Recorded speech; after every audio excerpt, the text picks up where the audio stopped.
Senhores, gostaria de direcionar agora uma questão ao Betone. E quais são os quesitos mais críticos e diferenciais ao se projetar um SDAI para ambiente hospitalar, Betone? O que você pode me dizer? É, o, os ambientes hospitalares são ambientes complexos, quer dizer, não é um escritório, existe a parte do escritório dentro do hospital, é claro, mas o hospital em si, ele tem idiosincrasias que são bastante peculiares e típicas de um hospital. E mais ainda, quando a gente faz um projeto, um sistema de detecção alarme de incêndio, ele não é um ser único, separado do resto de todos os outros sistemas. Então, nós temos o sistema de ar-condicionado, nós temos o sistema de hidráulica, onde vão existir os sprinklers, onde vão existir os hidrantes, o sistema de ar-condicionado, onde vai ter as grelhas de exaustão, de retorno de ar. Então, tudo isso faz com que tem que ser tomado alguns cuidados nos edifícios comerciais, porém, nos edifícios ou nos hospitais, isso se potencializa muito. Tá? Um outro problema que existe também nos hospitais é o problema de evacuação.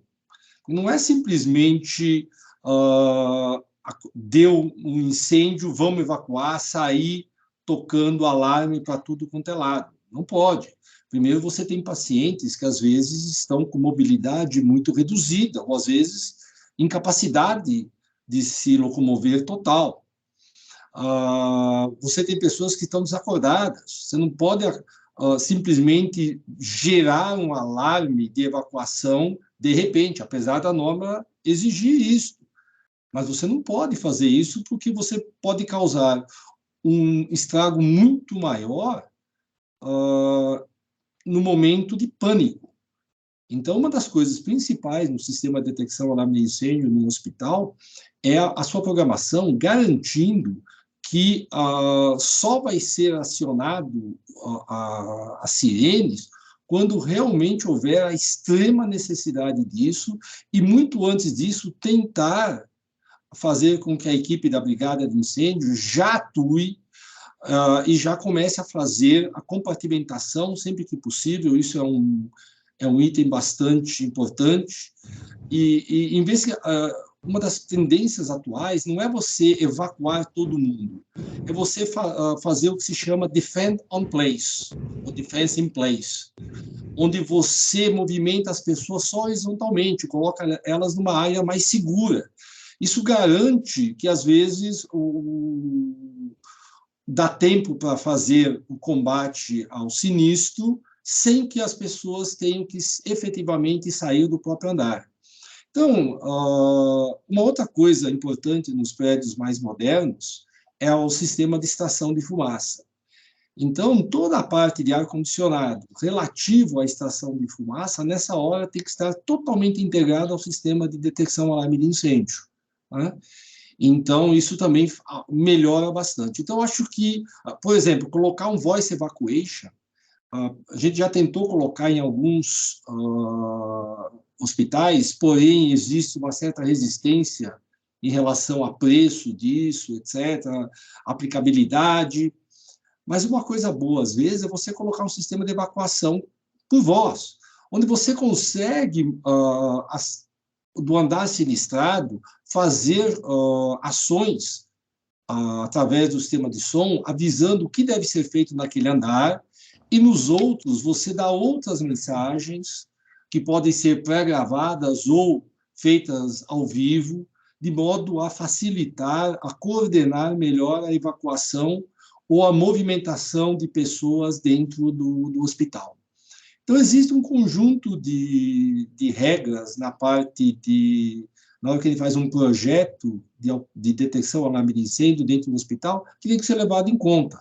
Primeiro, que não é um sistema único, ele tem que estar integrado com outros sistemas e tem que estar de acordo com a operação do hospital. Então, a gente tem que entender como o hospital opera, como é que ele quer fazer todo o seu plano de emergência, como é que ele quer fazer isso dentro de incêndio, né?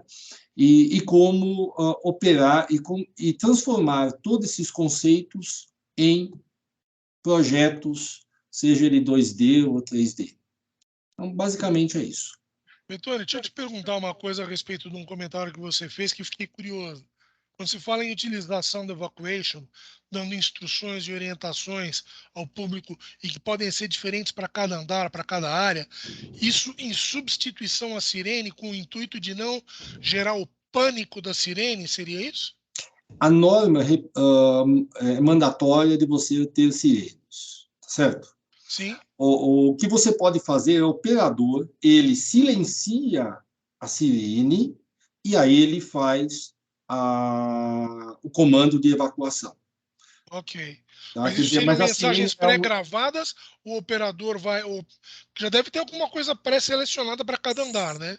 na hora que acontece um incêndio, veja, isso, que na realidade, um incêndio, um alarme de incêndio, veja bem, não é um incêndio, às vezes é um alarme, às vezes alguém acionou, seja intencionalmente ou não intencionalmente, um acionador manual, ou se esbarrou, alguma enfermeira esbarrou.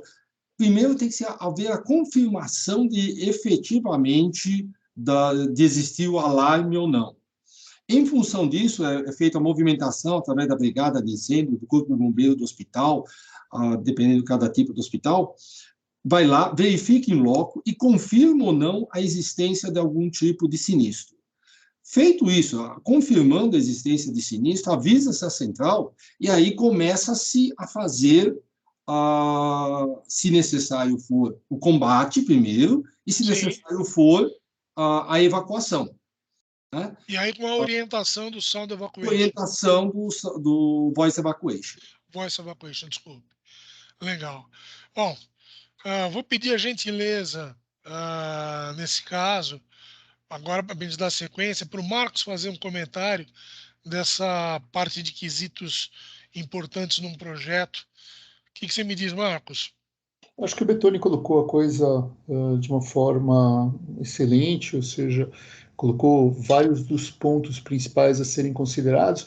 Eu acrescentaria que a gente tem na edificação hospitalar sempre, né, as pessoas com mobilidade reduzida e uma outra dúzia de especificidades, ou seja, áreas onde a gente tem movimentação de ar intensa, ou, por exemplo, salas cirúrgicas ou obstétricas, onde a gente tem fluxo laminar que determinam como você deve posicionar, por exemplo, o seu sistema de detecção, porque o fluxo laminar não vai deixar a fumaça chegar, por exemplo, no plano, né, da mesa de cirurgia. Então não adianta estar no meio da sala o seu detetor, você tem que ter um detetor no retorno.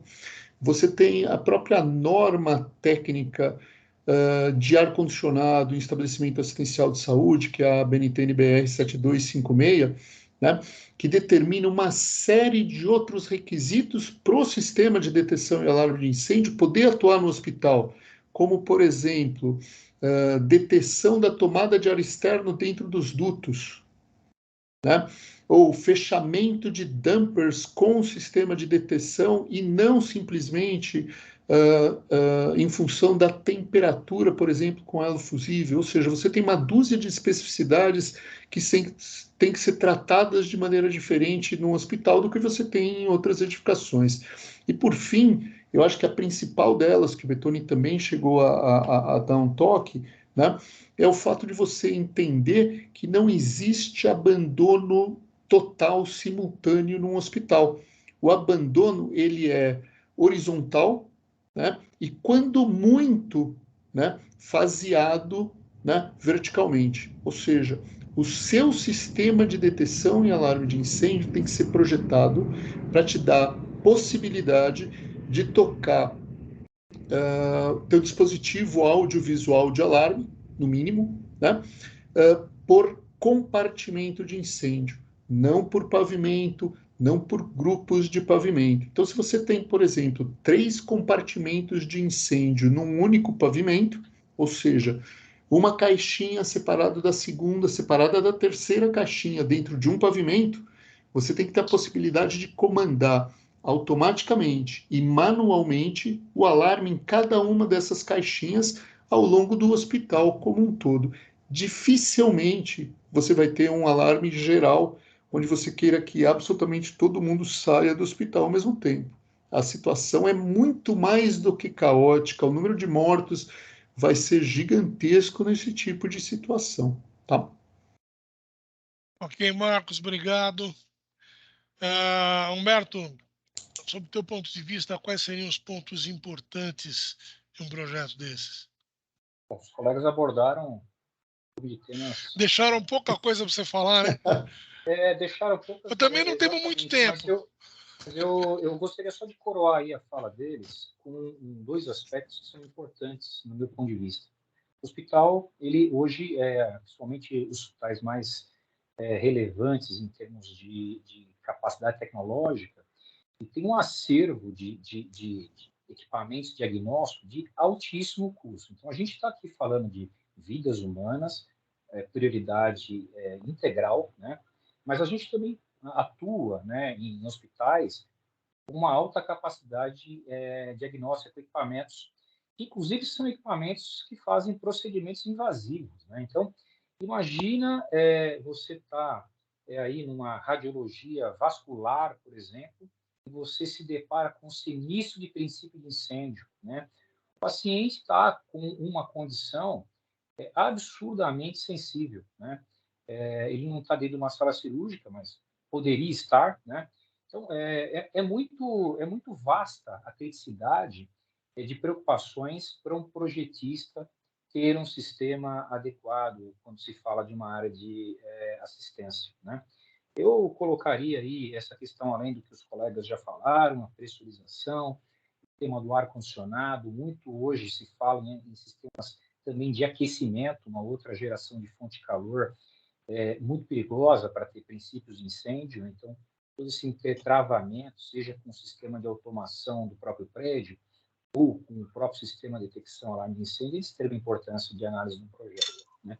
Mas eu só coroaria aí a fala dos colegas, falando um pouco da importância dos locais aí a serem vistos para diagnósticos e principalmente os invasivos. Legal, Humberto, obrigado.